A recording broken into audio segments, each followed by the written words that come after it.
Oi, gente! Boa noite, pessoal! Boa noite, quem tá chegando! Olha, 9h30 em ponto, hein? Gente, estamos aqui para mais um encontro da editora Caminhos Literários, nessa trilha de vários encontros semanais com autores tão bacanas, tão consagrados, com uma história incrível e todos eles com muitas coisas bacanas para a gente dividir.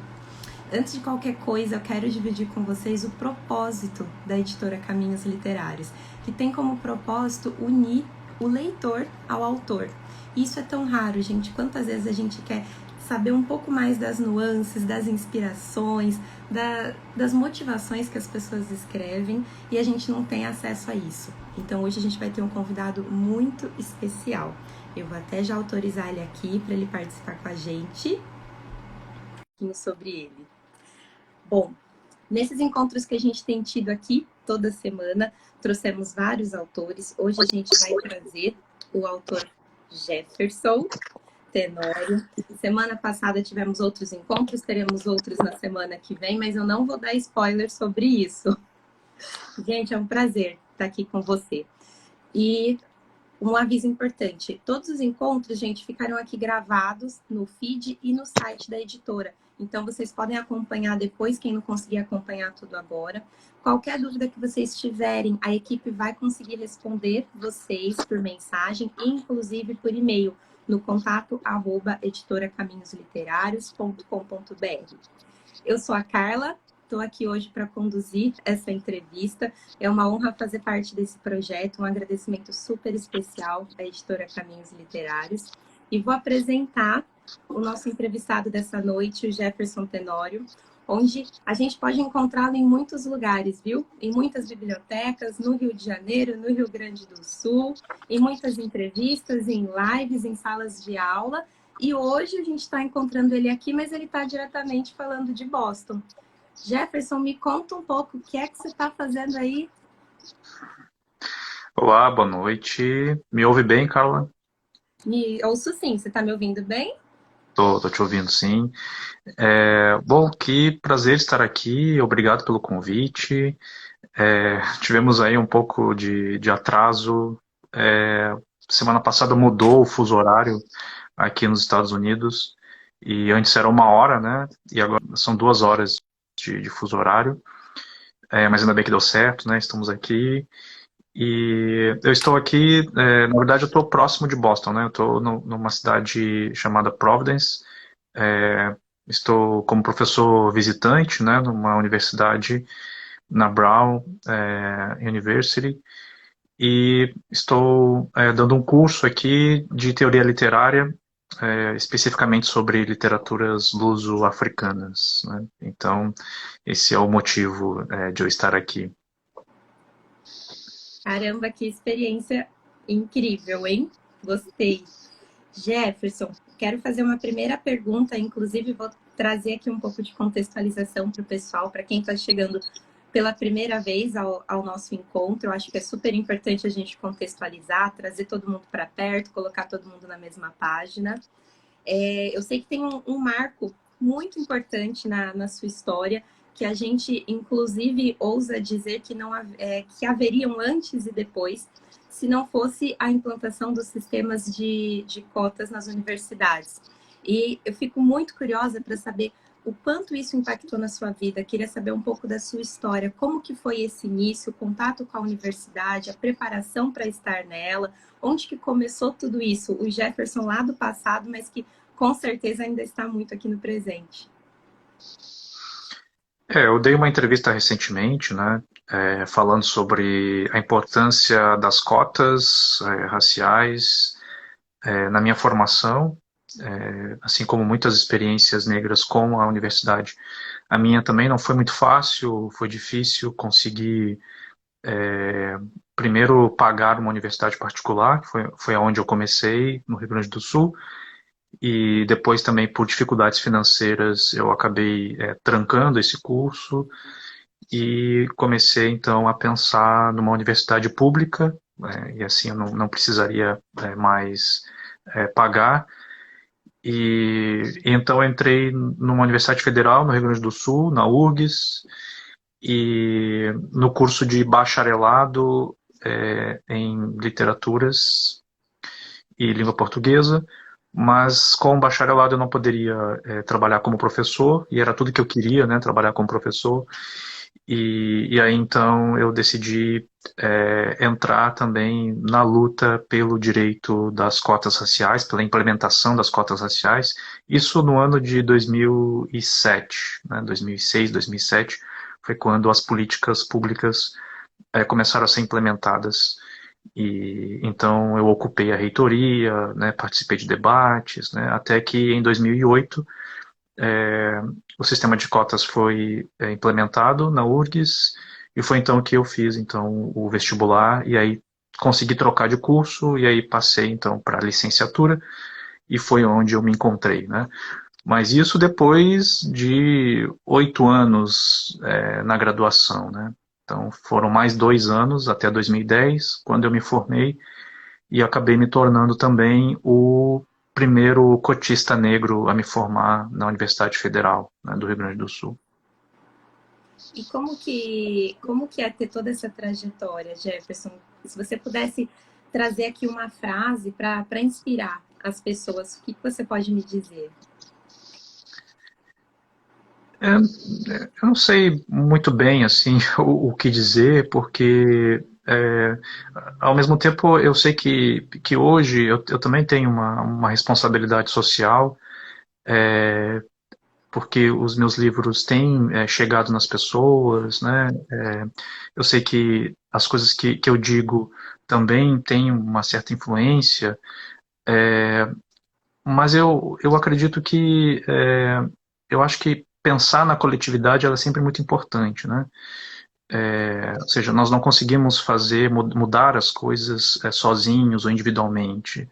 Então, acreditar nas comunidades, acreditar nos grupos, na coletividade, eu acho que é o melhor meio, assim, né, de você conseguir conquistar algo. E a conquista das cotas não foi uma conquista individual, né, ela foi uma conquista de lutas, né, de movimentos negros, coletivos negros. Então, se eu me tornei escritor, me tornei professor, é porque outros movimentos também me ajudaram a chegar até aqui, né? Então, eu não cheguei sozinho. Não se chega sozinho quando você vive num sistema de opressão, né?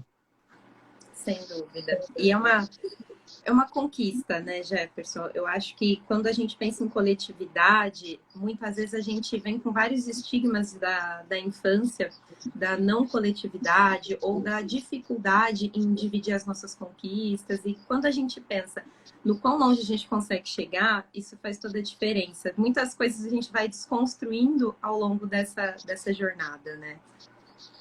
Com certeza, Quando você fala em movimentos, eu até queria trazer aqui uma frase de uma entrevista que você deu ao blog da Tag Livros, que eu achei assim bem pertinente a gente trazer para cá, onde você diz: meus livros são sobre as relações humanas em primeiro lugar. As questões raciais aparecem como consequência dessa existência numa sociedade racista. E como que é sentir isso na pele, trilhar essa jornada e ainda assim não perder a inspiração. Isso pode trazer ainda mais inspiração, te traz mais vontade de levar isso até as pessoas e trazendo bastante esse espírito de coletividade. as experiências negras, elas são muito parecidas, né?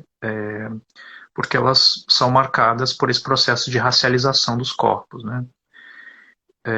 E isso nos põe numa condição de luta e de resistência a todo esse processo de opressão que parte, né, da raça.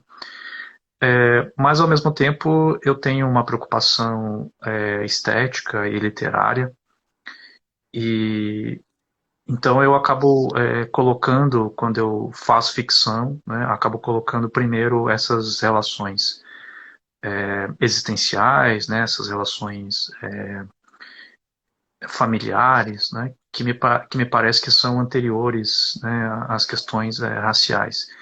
E como, obviamente, eu trabalho com personagens negros, né, a raça ela acaba aparecendo como atravessamento, né? Ou seja, nós somos atravessados pelo discurso racial e de algum modo ela comunica, né, alguma coisa, né?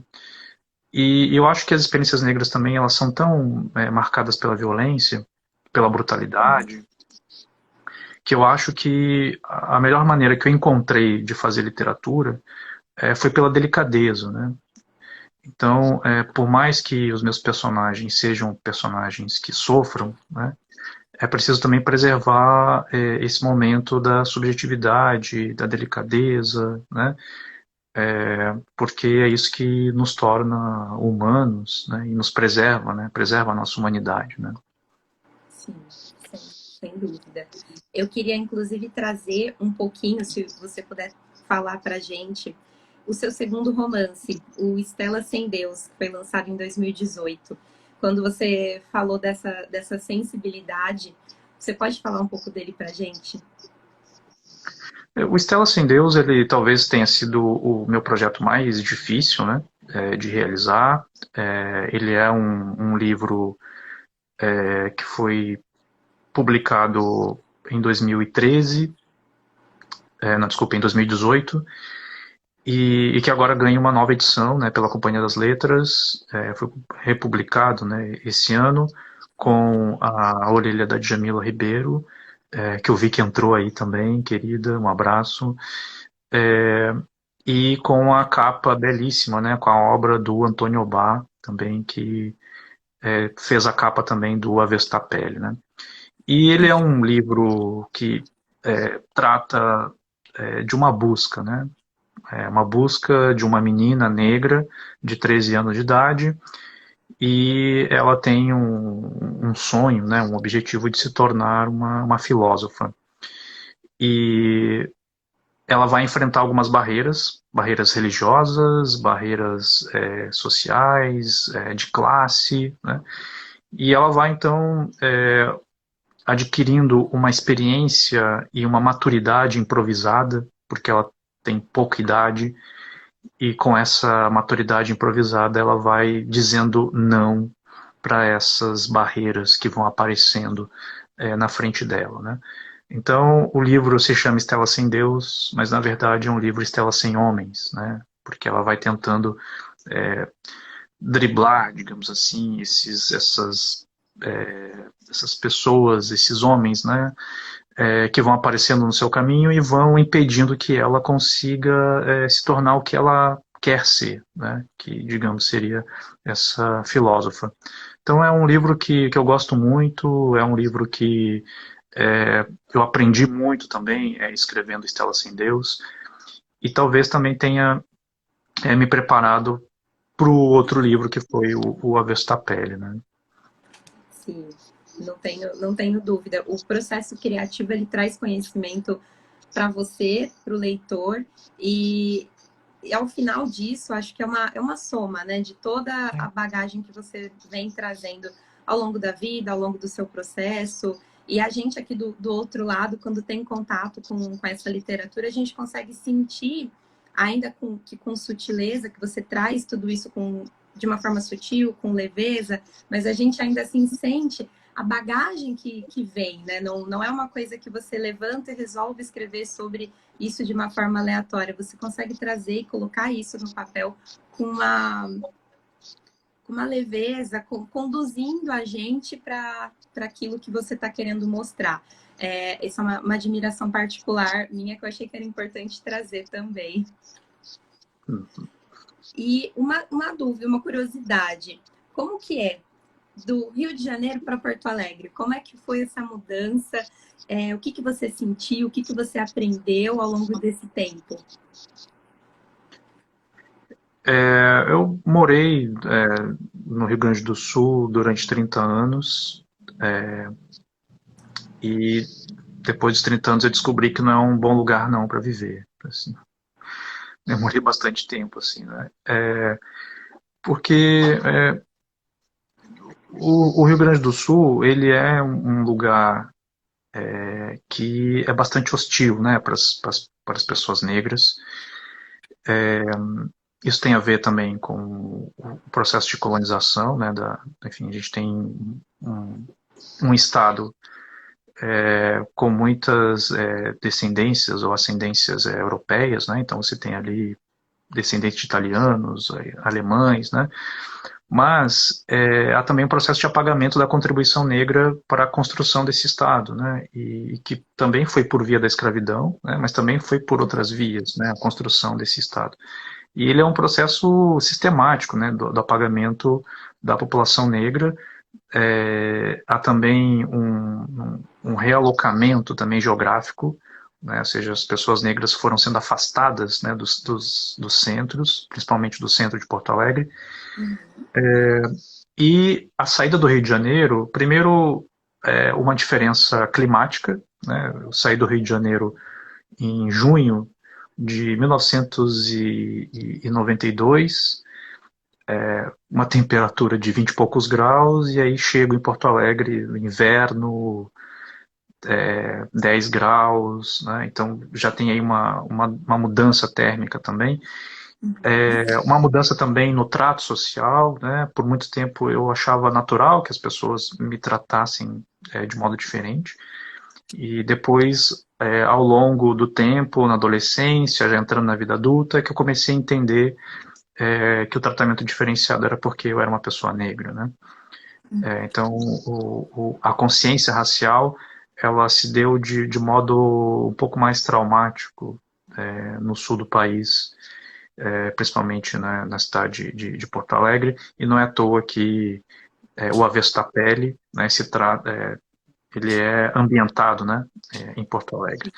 Então foi uma mudança bastante drástica e que me acompanha até hoje. Pelo menos os próximos livros que eu estou pensando ainda vai ter Porto Alegre como cenário, porque essa mudança do Rio para Porto Alegre foi bastante significativa para mim. Certo. Você mencionou o avesso da pele, e eu acho que a gente que sente na pele, você pode trazer um pouco sobre ele para gente?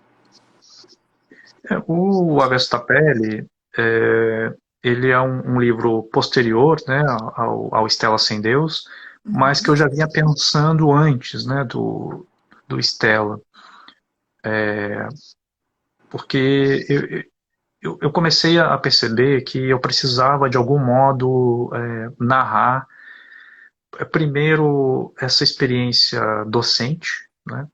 Então eu fui professor durante 15 anos em escolas públicas e privadas em Porto Alegre. E eu vivi muitas experiências enquanto professor, né, todo o aprendizado que eu tive na sala de aula, com os alunos, né, os problemas que eu enfrentei, e eu achava que eu poderia ficcionalizar essa experiência. Né. Depois também, quando eu me tornei pai, né, pai do João, que tem 12 anos agora, também achei que seria interessante escrever um livro sobre a paternidade, né? Ou seja, me tornar pai me mudou também enquanto pessoa. E depois a violência policial, né? E a violência racial, que também eu passei nessa convivência que eu tive em Porto Alegre. Então, esses três temas, né, a violência policial, a paternidade e a educação, me pareciam que eram que eu poderia transformá-las numa experiência estética, né?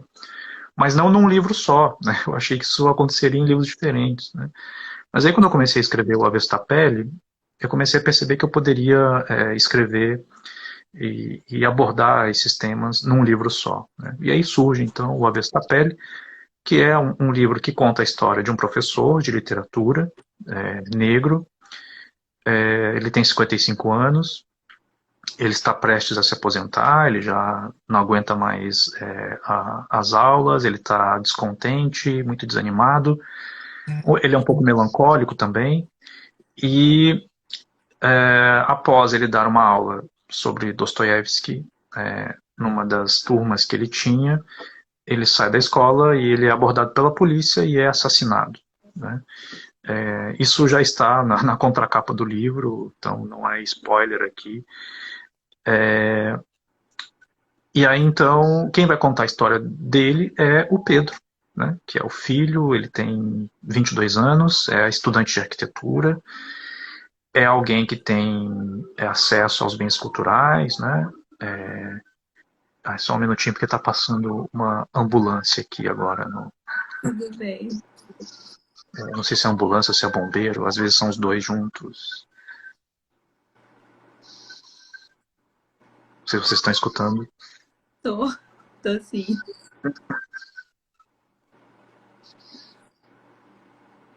Ah, acho que passou. Aqui, como começou a fazer muito frio, hoje, por exemplo, fez 2 graus, né, aqui.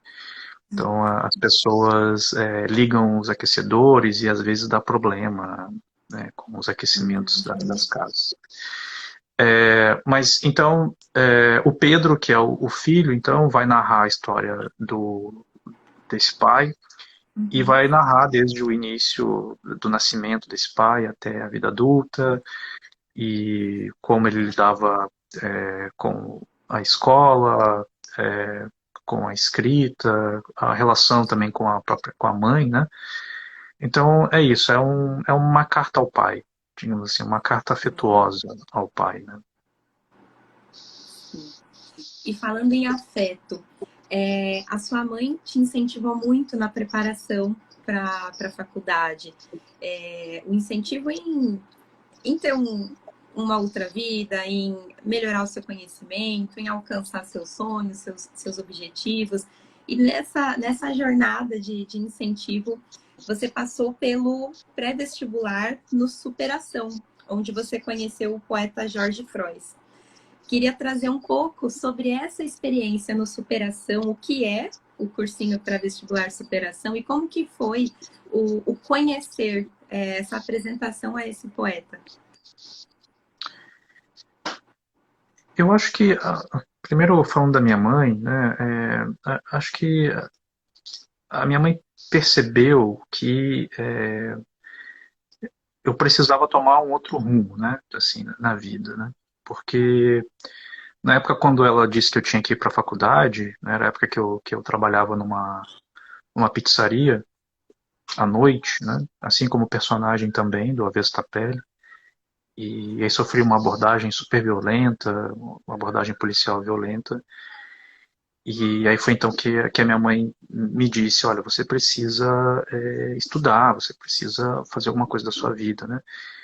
E eu acho que nesse momento a minha mãe fez muito mais do que me dar uma projeção, né? Me dar uma possibilidade futura. Eu acho que ela me salvou. Não tem dúvidas que a minha mãe me salvou naquele momento, né? No momento em que ela me disse, olha, você precisa estudar, né? E tanto que eu não canso de dizer, né, que o ato mais transgressor da minha vida foi me tornar leitor, né? Ou seja, os livros me deram o que eu sou, né? E assim como o Sartre, no livro em que ele narra a experiência dele com os livros, né, em que ele diz que ele vai morrer como viveu entre os livros, né? É assim que eu escolhi a minha vida. Eu escolhi conviver com os livros, né? E eles vão me acompanhar para o resto da vida.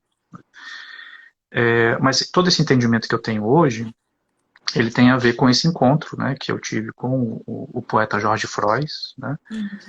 E é um professor hoje grande amigo e que foi meu professor, né, no ensino, no cursinho pré-vestibular.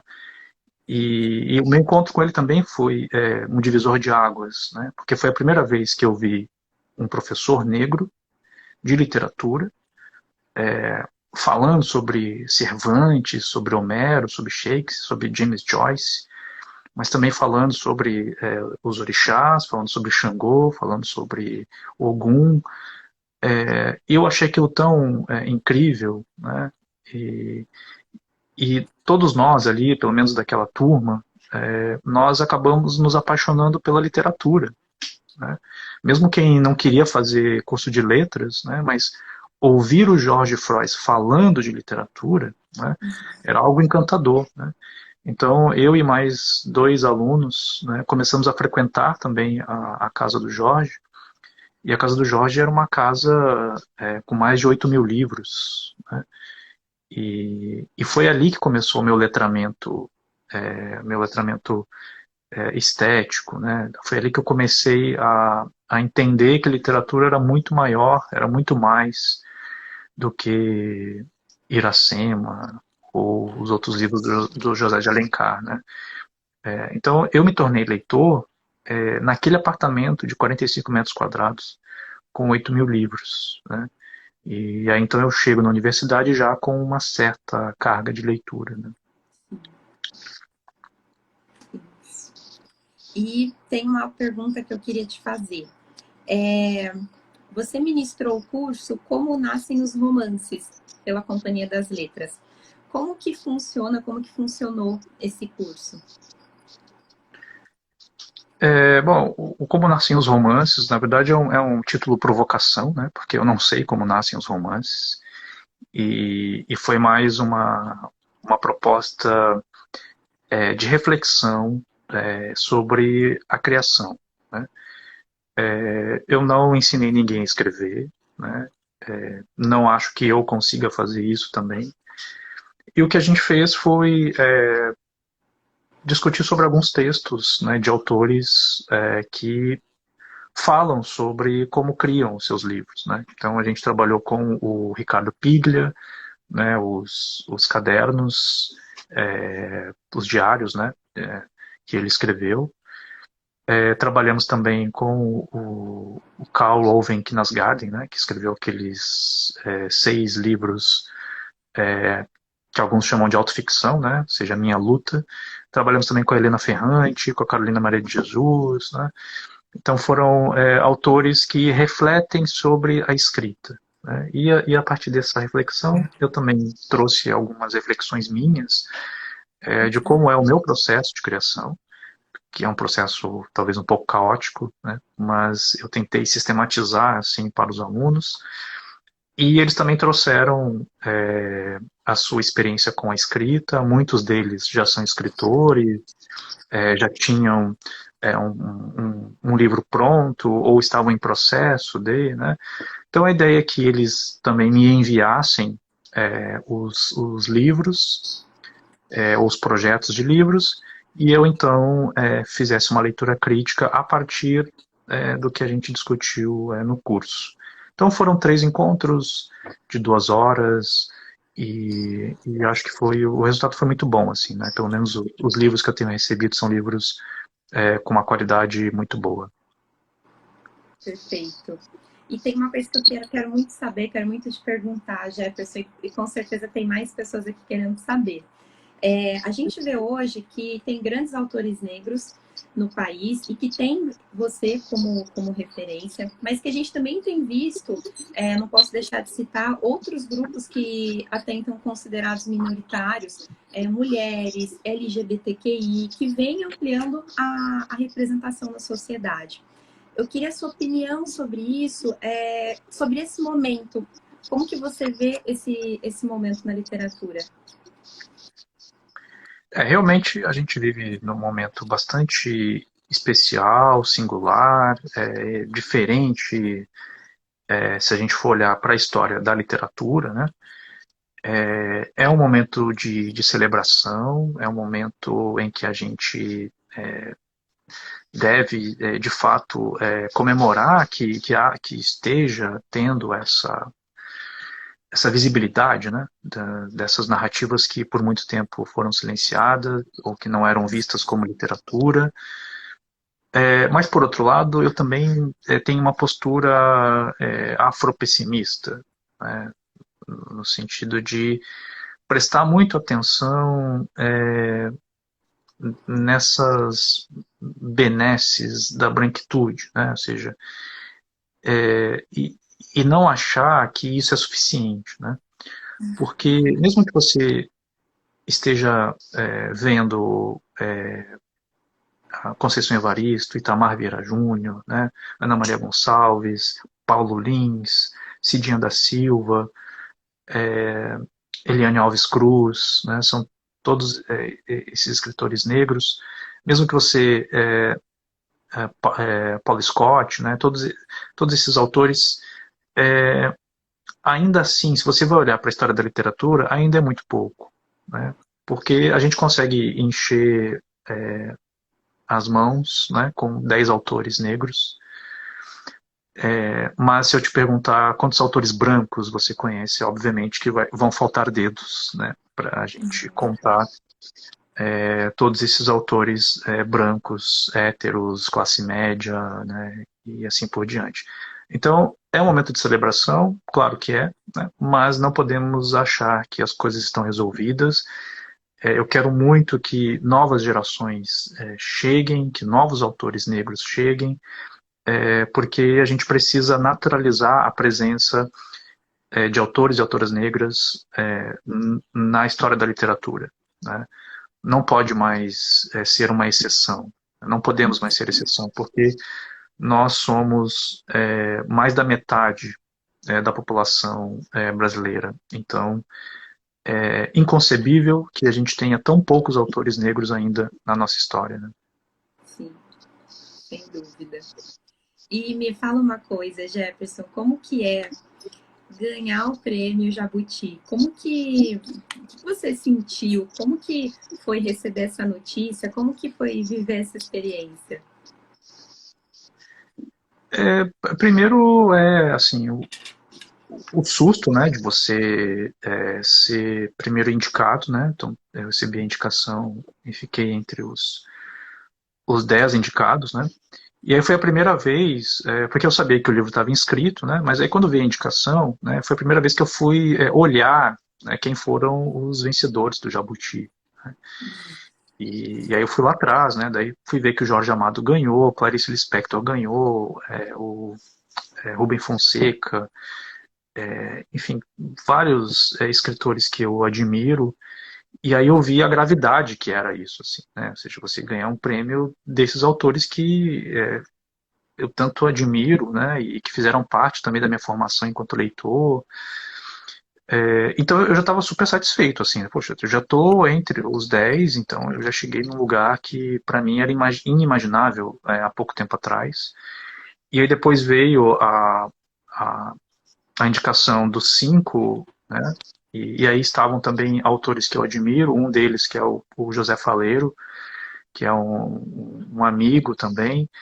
E então eu achei que eu já tinha chegado num lugar bastante longe, né? E aí quando veio, né, a confirmação, né, do prêmio, eu fiquei muito feliz.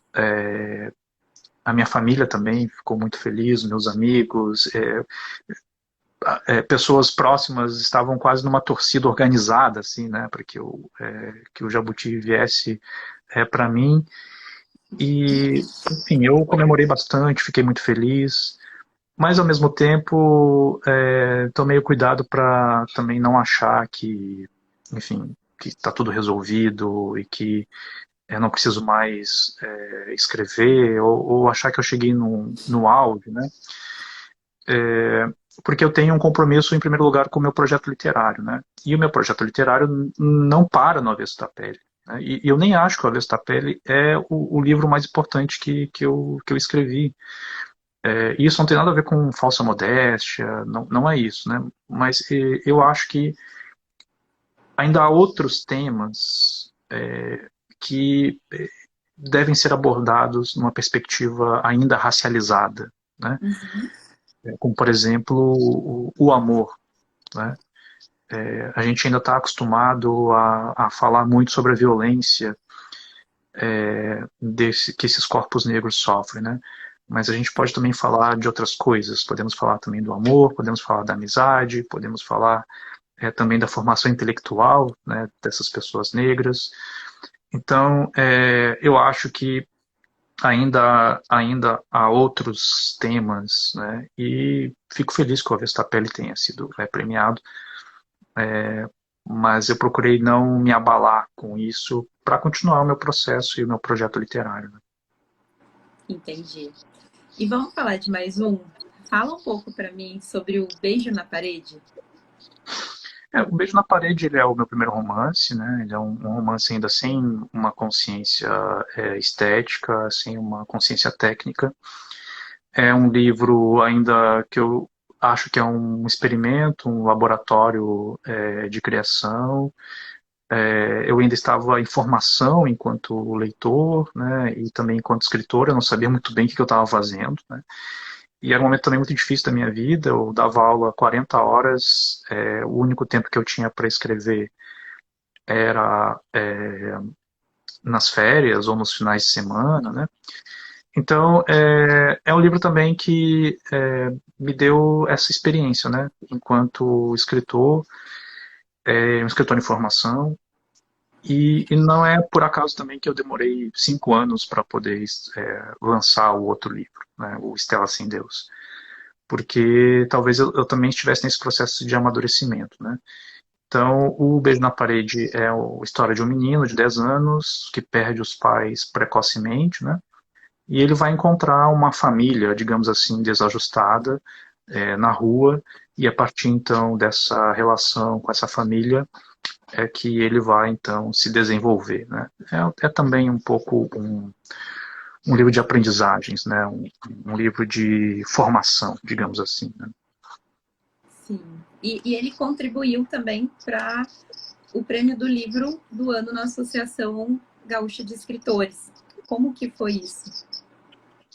Isso, tanto o Beijo na Parede quanto o Estela Sem Deus, né? Os dois foram premiados pelo livro do ano, pela AGES, né? Que é a Associação Gaúcha de Escritores, e é um prêmio importante, né, no Rio Grande do Sul, é um prêmio que acaba, enfim, premiando a produção local, né? E eu acho que é muito importante, assim, para um autor você ser premiado num prêmio no seu estado, né? E isso também te dá uma validação, de certo modo, né, com aquilo que você está escrevendo. Então, para mim também foi um momento importante. Na época eu era professor e isso também acabou me colocando num circuito literário, né? Porque até então eu dava aula para o ensino básico, alunos do sexto, sétimo ano, oitavo ano, né? Então eu era bastante desconhecido assim dentro do circuito literário, né? Então acho que o prêmio acabou me colocando nesse lugar, né? Eu tenho aqui, Jefferson, uma pergunta para te fazer, do professor Gilson José. Desculpa se eu estiver falando errado, viu, gente? A pergunta dele. Tenório, quais são suas referências literárias? As referências elas mudam, né? E depende também do que eu estou fazendo, do que eu estou escrevendo, né? Mas as minhas referências elas são bem heterogêneas, né? Então vão desde Cervantes, Shakespeare, Proust, passando por James Baldwin, passando por Toni Morrison, passando por Carolina Maria de Jesus, Machado de Assis, Lima Barreto, Cruz de Souza, Guimarães Rosa, enfim, é bastante eclético, assim. Eu acho que cada um deles me constituiu, né, enquanto escritor, enquanto leitor e enquanto pessoa também, né? Então, se eu sou o que sou, né, se eu me formei enquanto pessoa, é porque esses livros também me constituíram, né, e me ajudaram. Eu acho que os livros me deram tudo que eu sou, e eu sou eternamente grato a esses autores e autoras. Muitos deles já não estão mais aqui, né? Mas eu gostaria muito de agradecê-los, e a forma que eu tenho de fazer isso é escrevendo literatura, né? E fazendo referência a eles de alguma forma, né? Tem uma outra pergunta aqui para eu te passar. O Itamar Vieira Júnior, autor de Torturado, disse recentemente à DW Brasil que às vezes é difícil entender o percurso de um livro até o sucesso. No seu caso, por que você acha que o Avesso da Pele te trouxe o prêmio? Apesar de você já ter citado aqui brevemente para a gente, mas conta um pouquinho como que foi de forma intensa O Avesso da Pele para você? Eu acho que isso é muito misterioso, né? Não tem uma fórmula, né, para você chegar, né, você não consegue prever o caminho que o seu livro vai fazer, né? O que o escritor faz, na verdade, primeiro, né, um arranjo linguístico, estético, para causar um determinado efeito no leitor, né? Mas isso também não é garantia que esse efeito vai ser percebido ou vai ter a recepção que o autor quer, né? Então, eu posso escrever um livro que eu acho que é maravilhoso, um livro que eu acho que é o grande acontecimento literário, e quando ele é publicado não acontece nada, né? E ao mesmo tempo também eu posso escrever um livro despretensioso e que de repente ele, por algum motivo, por vários motivos, ele acaba tendo uma repercussão muito grande, uma recepção muito positiva, né? Eu acho que tentando explicar assim um pouco o caminho do avesso, eu acho que tem a ver com, principalmente com a recepção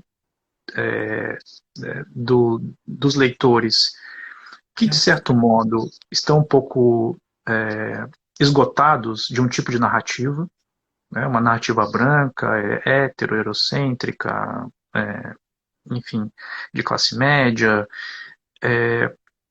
e que estejam demandando outras narrativas. Eu acho que isso é um ponto, né? Mas esse interesse também pelas narrativas negras, né, ela também não é espontânea, ela também é fruto de uma luta histórica, né? Então, os coletivos negros, os movimentos negros, por muitos anos lutaram para que esse espaço de autores negros também fosse conquistado, né? A entrada de pessoas negras na universidade, principalmente nas universidades públicas, também demandaram outras narrativas, outras bibliografias, outras epistemologias, né?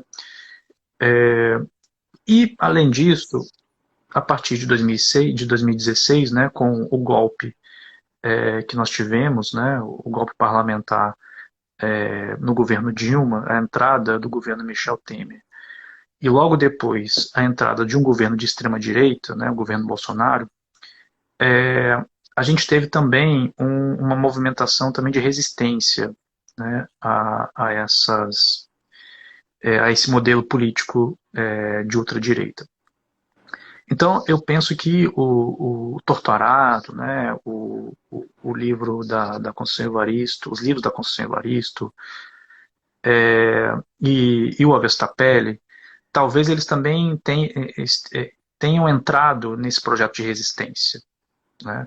Mas é claro que tudo isso que eu estou te falando não se sustentaria se você não tivesse um texto comprometido com a literatura, né? Antes de mais nada.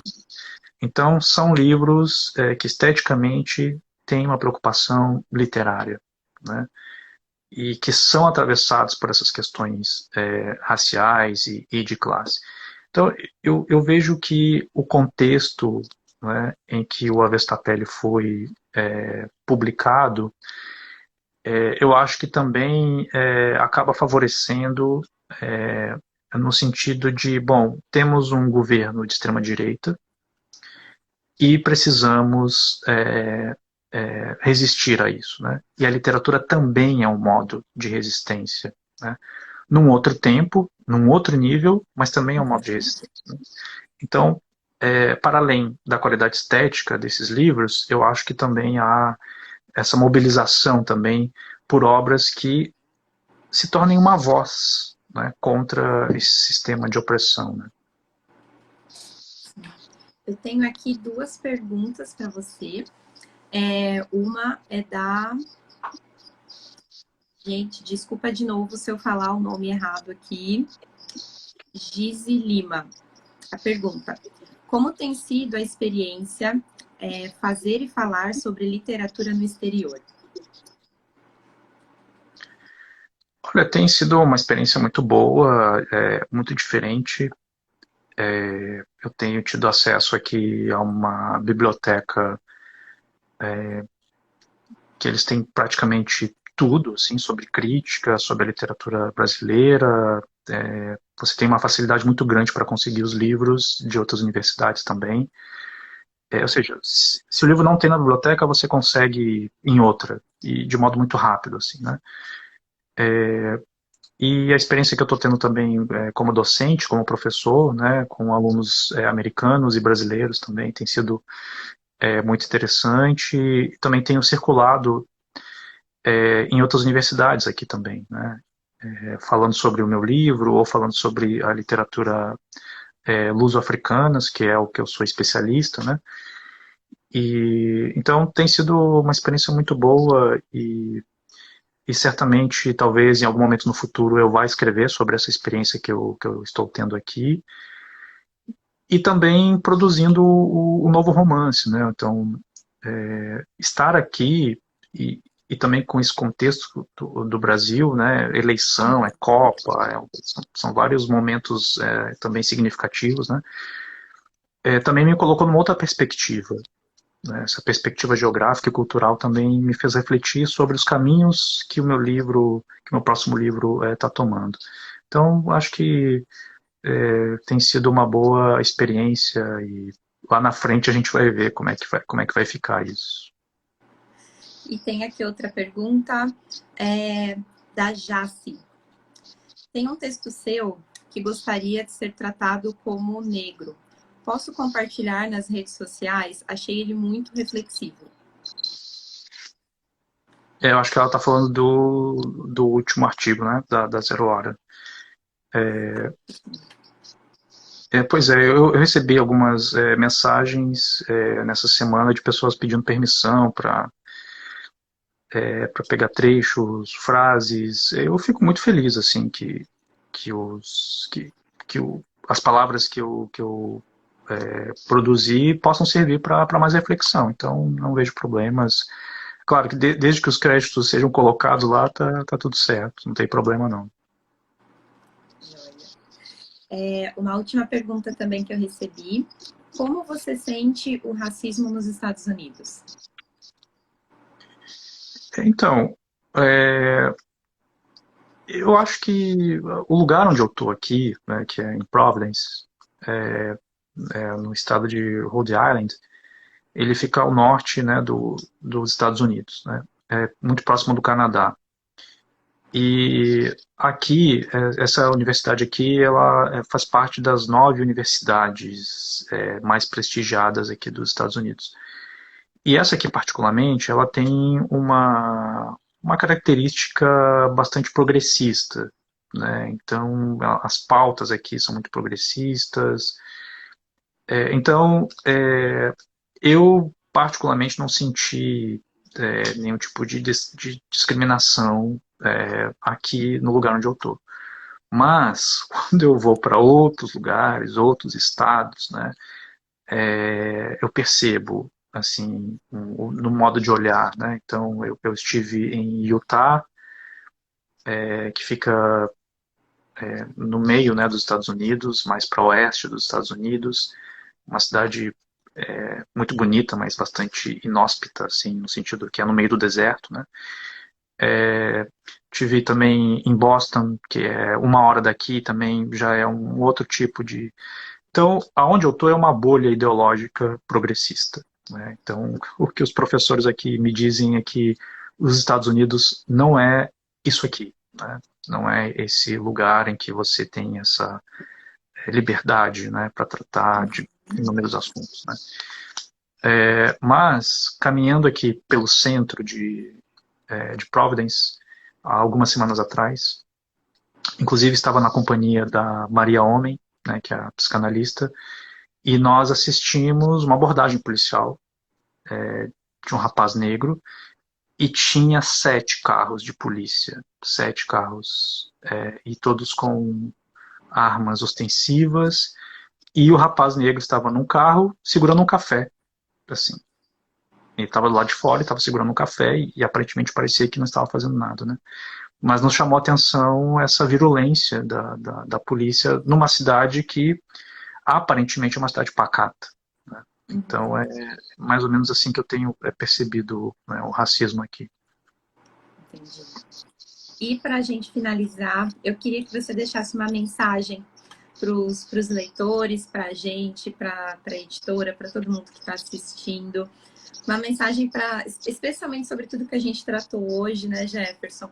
Uma mensagem para inspirar um pouco e para a gente não perder a força. Eu não sou muito bom em mensagem, não, porque as minhas mensagens geralmente não são muito otimistas, né? Certo. Mas o que eu posso dizer é que a gente precisa continuar com o nosso projeto de formação de leitores, né? Acho que é importantíssimo que a gente tenha cada vez mais leitores e leitores cada vez mais críticos, cada vez mais sofisticados, né? Acho que já demos um grande passo, né, tirando esse governo de ultradireita, um governo racista, machista, né? Então eu acho que não será um governo também muito fácil, né? E estamos de olho, né? Estamos de olho nas políticas que vêm para frente. Espero que as promessas que foram feitas sejam de fato realizadas, né? Mas é isso, eu acho que a gente tem aí um futuro um pouco melhor, né? Não digo que vai ser um futuro muito bom, mas eu acho que a gente vai ter um futuro pelo menos um pouco mais humanizado, né? Então é isso. Obrigada. Jefferson, eu quero agradecer, em nome da editora Caminhos Literários, pelo seu tempo, pelo seu carinho, pela sua disponibilidade. É uma honra poder fazer parte desse projeto, fazendo essas entrevistas, conhecendo vocês um pouco mais de perto, conhecendo os leitores um pouco mais de perto. E eu acho muito importante dizer, para a gente deixar aqui, que a sua história e a sua trajetória, ela é muito inspiradora. Não só por uma questão social, mas pela questão da disciplina, né? A necessidade que a gente tem de buscar uma nova perspectiva. E essa busca, ela demanda protagonizar. Não é só uma busca de forma aleatória, mas é a gente correr atrás, criar algumas oportunidades, brigar por aquilo que a gente acha que é certo, empoderar essas outras pessoas.